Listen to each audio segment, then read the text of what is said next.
یہ واقعہ حضرت قبلہ پیر علاؤالدین صدیقی علیہ رحمہ نے سنایا۔ فرماتے ہیں کہ ایک مرتبہ میں مدینہ شریف گیا، وہاں یہ جو توسیع ہے، توسیع اس وقت نہیں تھی۔ ابھی بھی مدینہ شریف آپ جائیں تو بلیاں آپ کو نظر آئیں گی، صحن حرم میں گھومتی ہوئی نظر آتی، لیکن اس وقت جو ہے وہ سگان مدینہ بھی، مدینہ کے کتے بھی نظر آتے تھے، اور لوگ ان کو روٹیاں ڈال دیتے، محبت سے چیزیں ڈال دیتے تھے، وہ اسے کھا لیتے تھے۔ پیر صاحب فرماتے ہیں کہ مجھے بتایا گیا کہ ایک شخص ہے 2 دن سے نہ کچھ کھا رہا ہے نہ پی رہا ہے، رو رہا ہے، زاروں قطار رو رہا ہے، عجیب حالت ہو گئی اس کی۔ پیر صاحب فرماتے میں اس کے قریب گیا تو میں نے پوچھا بھائی کیا ہوا؟ اس نے جب مجھے نیچے سے اوپر تک دیکھا تو میرے سے چمٹ گیا اور دھاڑے مار مار کے رونے لگا۔ اسے کافی تسلی دی، پوچھا ہوا کیا ہوا ہے؟ کہنے لگا سائیں کیا بتاؤں، بس میں بڑا بزنس مین ہوں، کاروبار میرا بہت ہے، دنیا کے کئی ممالک میں پھیلا ہوا میرا بزنس ہے، مجھ سے کچھ خطائیں بھی ہوئیں، انسان ہونے کے ناطے بہت سارے معاملات ہوئے، تو میں نے سوچا عمرہ کر لوں۔ میں آیا،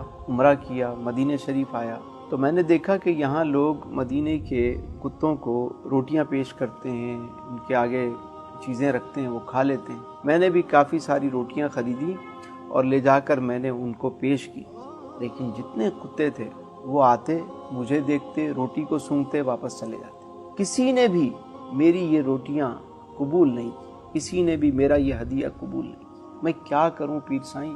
مجھے تو آج احساس ہوا کہ جو کمائی میں کرتا رہا، میں سوچتا تھا کہ میں وہاں جیسے بانٹ دیتا ہوں اس میں سے تھوڑا بہت یہاں بھی چل جائے گا، لیکن چل نہیں رہا۔ پیر سائیں میں تو برباد ہو گیا۔ اگر مدینہ شریف کے علاوہ میں کہیں ہوتا تو میرے ذہن میں یہ خیال آتا کہ چلو میں مدینہ شریف آ کے معافی مانگ لوں گا، مدینے والے سے معافی مانگ لوں گا۔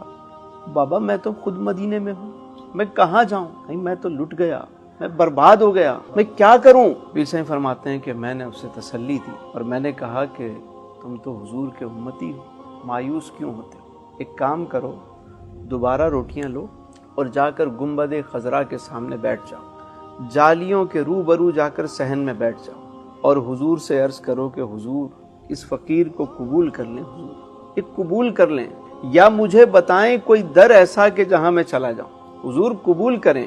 تجھ سے چھپاؤں منہ تو کروں کس کے سامنے، کیا اور بھی کسی سے توقع نظر کی ہے؟ بد ہیں تو آپ کے ہیں، بھلے ہیں تو آپ کے، ٹکڑوں سے تو یہیں کے پلیں، رخ کدھر کریں؟ اور حضور مجرم بلائے آئے ہیں، جاؤ کا ہے گواہ، پھر رد ہو کب یہ شان کریموں کے در کی ہے۔ حضور آپ ہی ہیں، بس کرم کر دیں۔ اس وقت تک بیٹھے رہنا، اس وقت تک التجا کرتے رہنا، اس وقت تک استغاثہ پیش کرتے رہنا جب تک دل گواہی نہ دے کہ بات منظور ہو گئی۔ پیر صاحب فرماتے ہیں کہ میں اس کو سمجھا کر چلا گیا۔ رات کو میں پھر جب باہر نکلا واپس تو میں نے دیکھا وہی شخص کھڑا ہوا ہے، جھوم رہا ہے، مجھے پکڑا لے گیا، سائیں آج میری طرف سے آپ کی دعوت ہے۔ بھائی کیا ہوا؟ سائیں کمال ہو گیا۔ میں نے وہ روٹیاں خریدی، مواجہ شریف کے پاس جا کر بیٹھا اور جیسے آپ نے بتایا اسی طرح عرضیاں پیش کرتا رہا، روتا رہا۔ جب میرے دل نے گواہی دی کہ بات پوری ہو گئی تو میں اٹھا کہ جا کر یہ روٹیاں مدینے کے کتوں کے آگے پیش کروں۔ فرماتے ہیں کہ میں کیا جاتا، وہ سارے میرے پیچھے چل رہے تھے، اور بھائی میری چیز قبول ہو گئی، میں تو خوش ہوں۔ یہ میسیج ہے ان تمام لوگوں کے لیے جو سمجھتے ہیں کہ ہم لنگر کھلاتے ہیں تو اپنی طرف سے کھلاتے ہیں۔